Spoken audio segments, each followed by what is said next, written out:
Rise and shine, it's Saturday morning! It's time for Saturday morning. It's time for Saturday morning. It's time for Saturday morning. It'll always be Saturday morning. Right? Welcome to the debut episode of 10 Minute Toons.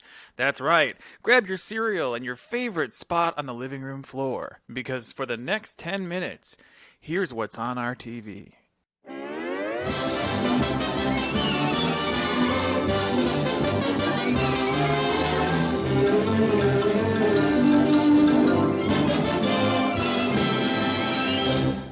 Yeah, what better way is there to kick off a show about Saturday morning cartoons than by starting with the legendary Looney Tunes?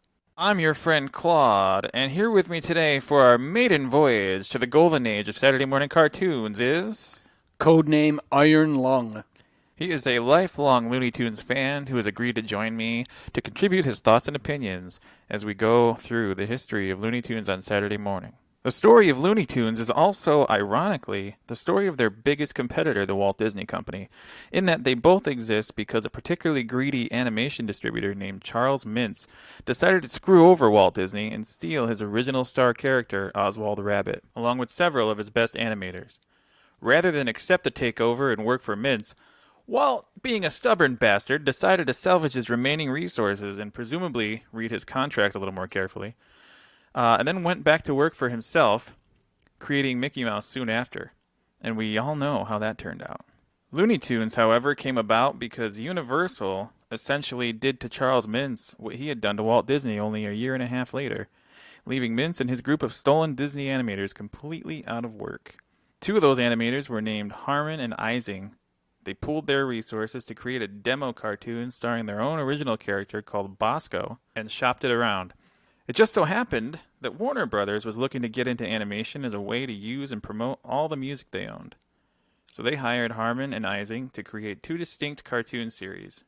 Looney Tunes, which were black and white shorts focused on the continuing adventures of Bosco, and Merry Melodies, which were higher quality color cartoons designed to basically act as like early music videos for specific Warner-owned songs. Big money in cartoons.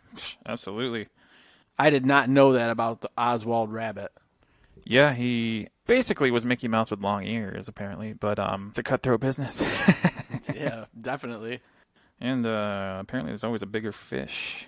Ironically, it was Merry Melodies that gave the world the hit characters associated with Looney Tunes, starting when Porky Pig was created in 1935. Once this happened, though, they were able to start building momentum despite a constant revolving door of animators, producers, and even ownership. Daffy Duck appeared next in 1937, followed by both Elmer Fudd and their golden rabbit, Bugs Bunny, in 1940. By the mid-40s, all Looney Tunes were produced in color, and Merry Melodies was kind of folded into the Looney Tunes brand name.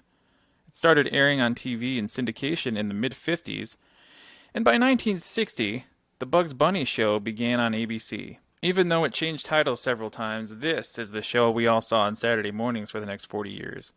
Especially its longest-running incarnation, the Bugs Bunny and Tweety Show, which ran for 14 years between 1986 and 2000. Overture, curtain lights, this is it, the night of nights. No more rehearsing and nursing a part. We know every part by heart. Overture, curtain lights, this is it. We'll hit the heights, and oh, what heights we'll hit. On with the show, this is it. It was the last cartoon on, like, after you watched all the other cartoons Saturday morning. I think it started at noon, maybe? Noon or 11:30, something like that. Yeah, it was around there. And you'd be like, all right, well, I don't know. It was weird because you knew there were older cartoons. You just watched all your X-Men and, Yeah. you know, all the stuff. Like, well, at least for me, those are cartoons that I was pumped for. But I still would watch, and it was pretty awesome. I would always love when the intro would come in, and you'd see him dancing across, and be like, all right, you got one more hour of cartoons before it's the end of Saturday. I remember I was always like, initially, when that came on, to me, that was like, all right, I'm done watching TV. I don't want to watch this. And then I started doing it. And then I'm like, oh, shit, these are great. And then that became the bridge between, you know, like you said, the modern cartoons that you really wanted to sit down for. and then like your last bit of cartoon before Yep. sports or infomercials started. Chores or whatever Yeah. you had to go do. Like that was the last before the end of that. That was the one like you could your parents might come in and be like, "Oh, I like this. I remember this one." Right. That was always pretty cool too.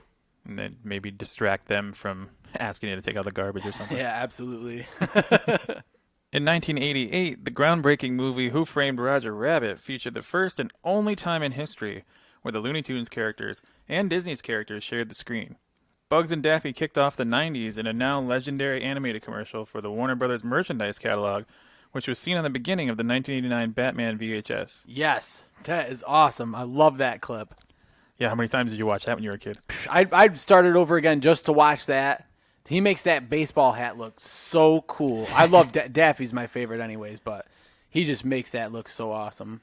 Definitely. And I think I tried to call that number like 20 years later. Right? Yeah, like, oh, they're still open? I could afford that now. Can I Yeah, get one of those exactly. one of those awesome hats or t-shirts?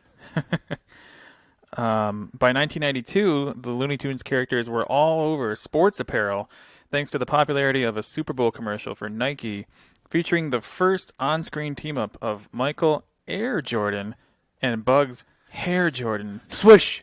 It was so popular, a follow-up commercial was made for the 1993 Super Bowl the following year, and it was these two commercials that planted the seeds for what would become arguably the peak of Looney Tunes' pop culture impact, the unforgettable movie Space Jam. Everybody loves it. It's coming back. You see kids wearing Space Jam shirts. I saw one yeah. store in the mall I walked by. They had Bugs Bunny dressed like in the 90s. Remember the big chain? The saggy giant pants. Like it's awesome. It's so funny. Yeah, to they see put that them come all back. over all those T-shirts Those looking big, like that. super big T-shirts that like hang down to your knees anyways. It's pretty cool. I'll see it again.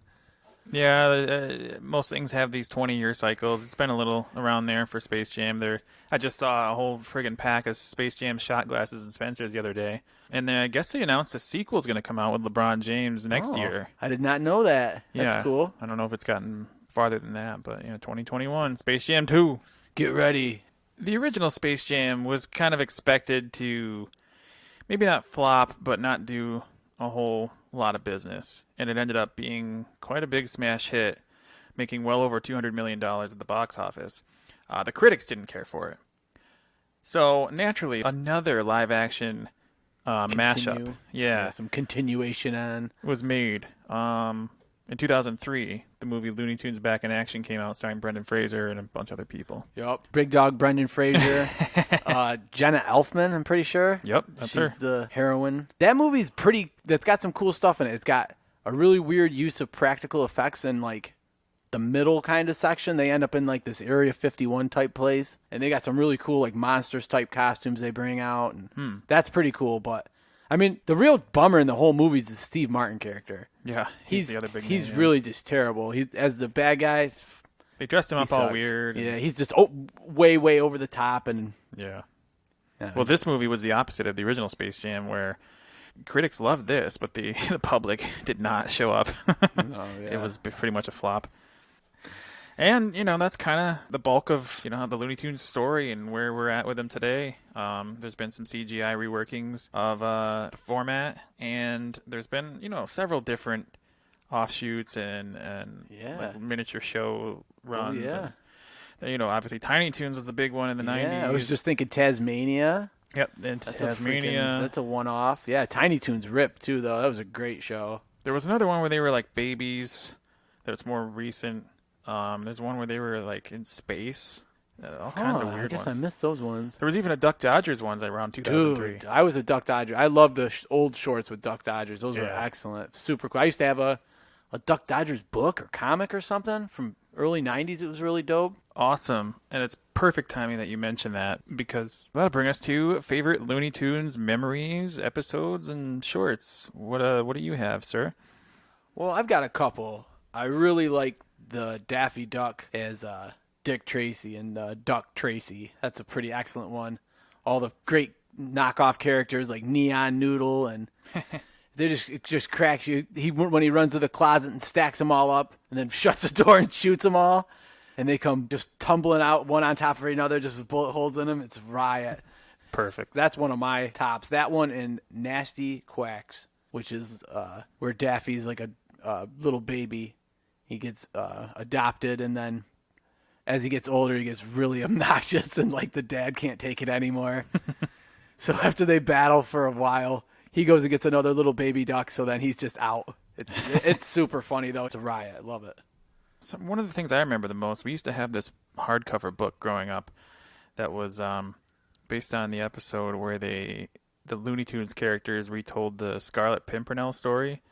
Yeah, I remember that. Yeah, absolutely. Their version was a Scarlet Pumpernickel. Yeah, I remember that one, too. That one's good. It was great. Yeah, it's got all the things that you like as a kid. It's got the swashbuckling and the swords and, like the medieval adventure, but it's all the Looney Tunes style. Yeah, absolutely. They did that awesome. They always did like those kind of pieces, like all their Halloween style episodes are so excellent. Like Bugs Bunny with the witch. That brings me to my only animated pick overall for Looney Tunes is Daffy Duck's Quackbusters. You can't really go wrong. Yeah, absolutely. Yep, that's a bomb. Was that 88? Yes. Yeah, Indeed, it was. As cool as it was to see the Looney Tunes tell a story of, like a medieval story. Putting them in a Ghostbusters type, more modern, obviously combining it with like a Halloween type feel. Yeah, it's everything you like in one stop. Absolutely. All right, that's all the time we have this week. We'll see you next Saturday on the next 10 Minute Tunes. That's all, folks.